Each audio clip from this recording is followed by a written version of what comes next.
In this sew-along, we're making a charm tank top. It's a super comfy and flattering style designed for knit fabrics. It's got nice wide straps, a modern square neckline, and clean finishes that give it that polished look. Testers loved how easy it was to sew and how well it fits, so I think you'll really enjoy it too. The Charm tank top is designed for knit fabrics and comes in sizes US 0 to US 30 with petite, regular, and tall options. The pattern is available in US letter, A4, copy shop, and projector formats. You can find the link to the pattern in the description below. This pattern features wide straps with full bra coverage, optional neckline ruffles, a built-in shelf bra, hip or low hip length, and adorable strap ruffles to finish the look. I'm making View A, a plain tank top with straps made from ribbing, and the bodice sewn in cotton spandex from Art Gallery fabrics. Here are our pattern pieces. This is the front, and here's the front neckline binding. It's slightly shorter than the neckline itself, which helps it sit nice and flat. This is the back. Be sure to mark it clearly, as it looks quite similar to the front. And here's the back neckline binding. These are the two outer straps. They'll sit on the outside of the tank. I've cut them as straight straps because I'm using ribbing. Ribbing has good stretch, so it curves nicely without pulling the fabric. Make sure to mark your notches, especially the center dash lines. These notches will help us place the straps in the correct position when attaching them to the armholes, right here.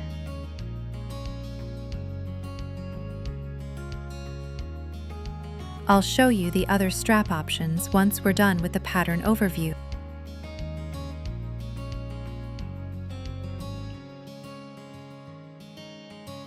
These are the inner straps. They'll sit underneath the outer straps. I've cut them from regular cotton spandex fabric. We're almost ready to start sewing, but before we do, I'll show you the curved strap option. I just want to show you the difference between the curved and straight straps. Straight straps are designed specifically for ribbing, especially ribbing that contains spandex. The finished look will be the same, but because they're made from ribbing, they can curve around the armhole without pulling along the outer edge.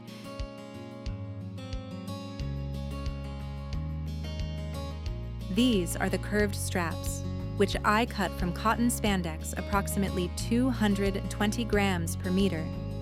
They're curved because it's quite difficult to stretch and shape cotton spandex around a curved edge, especially with a strap this wide.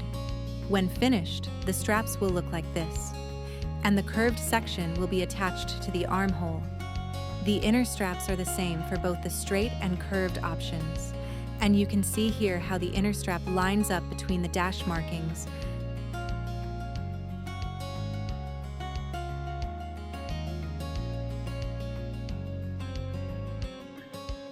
In this step, we're creating a memory crease. We'll start with the inner straps. Fold the edge to the wrong side by 7 millimeters, or 1/4 inch, and press it with a steam iron. Then repeat the same for the second strap.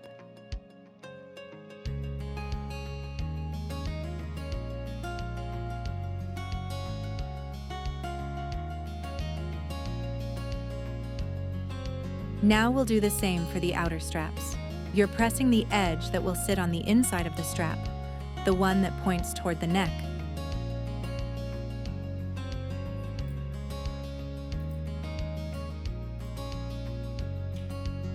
These are our front and back pieces, along with the bindings and inner straps.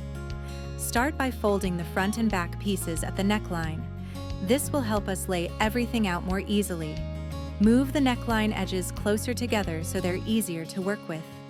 Now, we're going to align the straps to the edges of the neckline. The bindings and the straps will be placed wrong side up. Here, the strap is facing wrong side up, with the memory crease turned in toward the middle. Let's do the same with the second inner strap. Also wrong side up. and memory crease facing the center. Next, lay the neckline binding on top, wrong side up.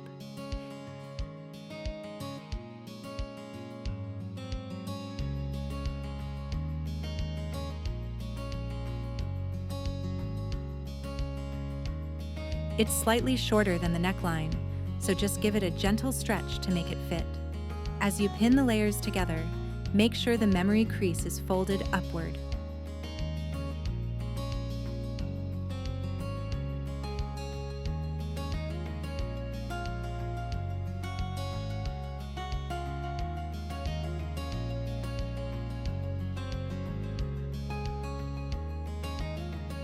Add a few pins in the center to hold the binding in place.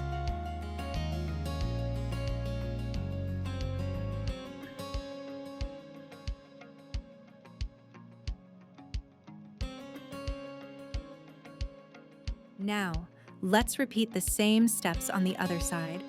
Fold the memory crease back, place the binding on top, and align everything along the neckline edge.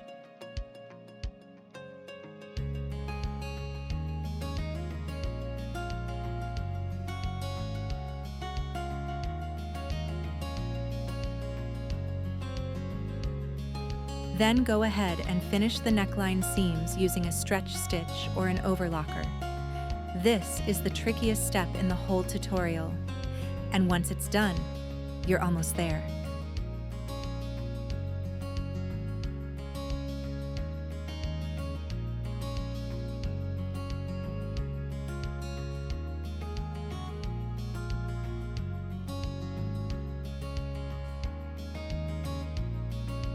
Finish the neckline seams at 7 millimeters or 1/4 of an inch. Make sure to set your differential to a maximum setting to eliminate waviness. If working with a sewing machine, reduce the pressure foot pressure.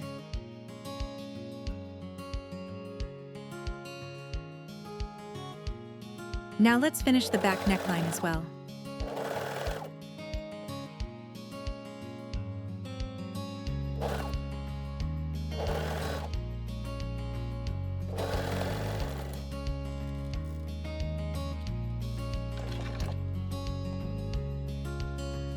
Here's our finished neckline.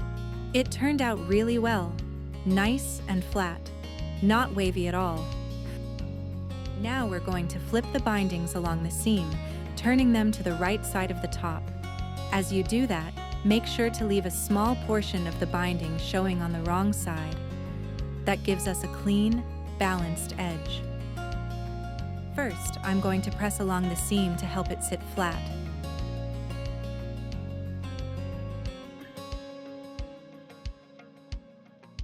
Then, fold the edge of the binding under by 7 millimeters, or about 1/4 of an inch, and press it really well.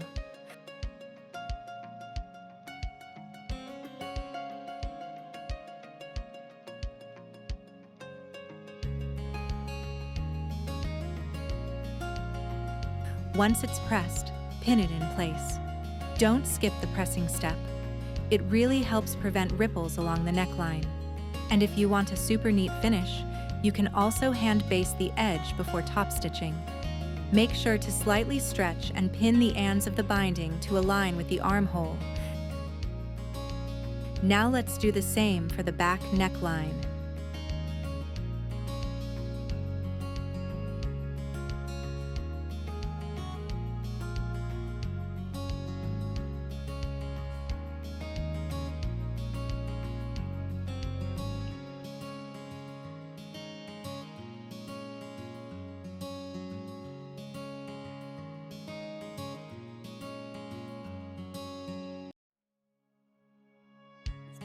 Now it's time to top stitch the binding in place.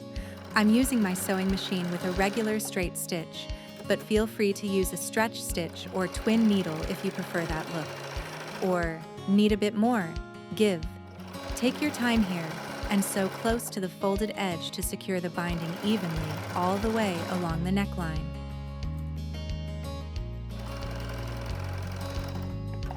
After top stitching, you might notice the neckline looks a little wavy. That's totally normal, especially on stretchy fabrics. Don't worry though, we'll take care of that next. A good press with steam will help relax the stitches and smooth out the ripples, giving you a nice clean finish.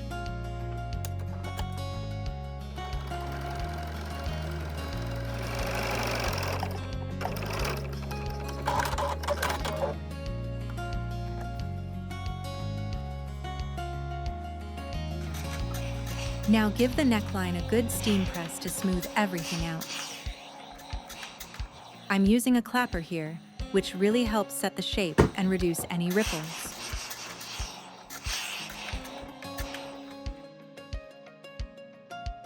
Now let's pin the side seams together, starting from the armhole and working your way down to the bottom hem.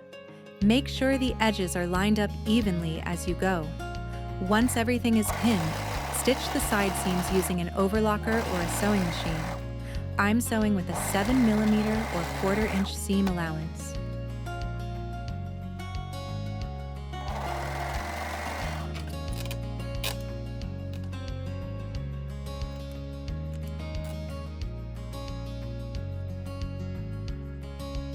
In this step, we're joining the short ends of the outer straps, right sides together.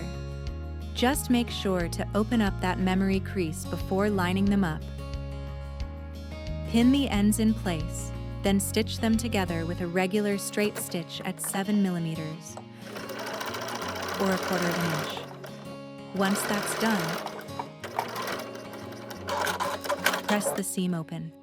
You don't need an iron here. Just use your fingertips to flatten it out. These are our finished outer straps. Place your bodice with the back facing right side up. With the wrong side of the strap facing up, match the outer strap seam with the side seam and pin it in place. The memory crease should be on the opposite long edge of the strap.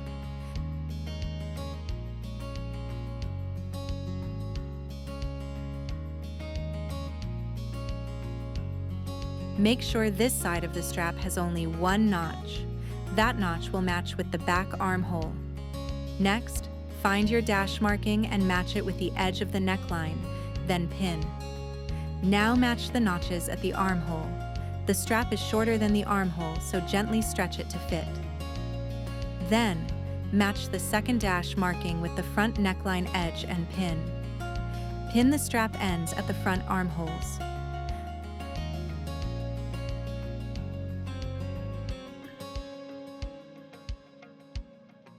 Finally, match the edges of the inner and outer straps and pin them together.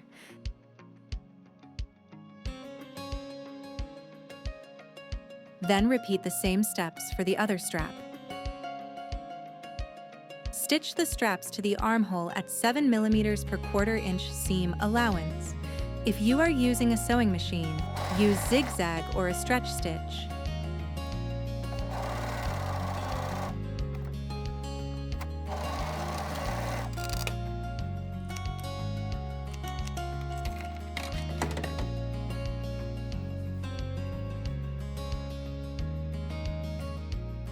Flip the outer straps to the other side and give the seam a good press first.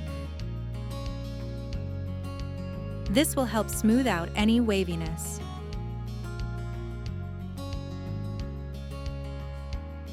We'll work with one strap at a time from here. Make sure your memory creases are nice and crisp. We'll be using them in this step. Now, fold the outer strap over to the right side of the top and press it in place with your fingertips. Then follow up with a steam iron, pressing right along the seam to set the fold. Make sure the edges of the strap are lined up. Pin the outer strap to the armhole and the inner strap underneath. Gently stretch the strap to fit along the armhole, unless you're using the curved strap, in which case, you won't need to stretch it here. Make sure to pin the straps all the way around. It'll make stitching them down so much easier and keep everything in place as you sew.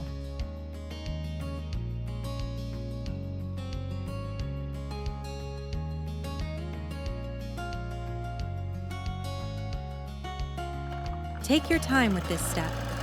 We're going to top stitch the straps along the unfinished edge. You can use a regular straight stitch here, but keep in mind, it may pop over time if the straps get stretched too much. If you prefer a more flexible finish, you can use a twin needle or a cover stitch machine instead. I've decided to go with a regular straight stitch for mine.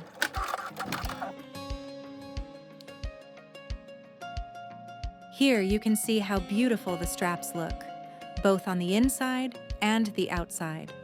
All the seams are fully enclosed for a clean finish. Now we just need to repeat the same steps to finish the other strap. Don't worry if you see a bit of waviness. We'll steam that out.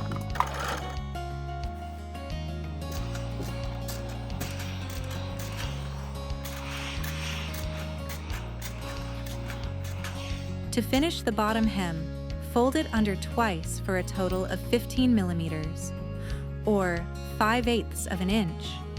You can adjust the depth of the fold if you'd like to shorten or lengthen the top to your preference. First, press and pin the hem in place, then stitch it down using a zigzag stitch.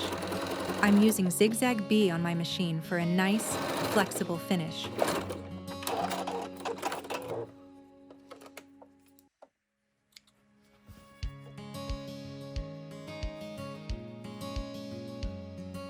Now give the hem and the whole tank top a good final press. And that's it. We're finished. Isn't it wonderful to sew and create your own garments? Thanks for watching and sewing along. You'll find the link to the pattern in the comments. Let me know what you think. I'd love to hear how yours turned out.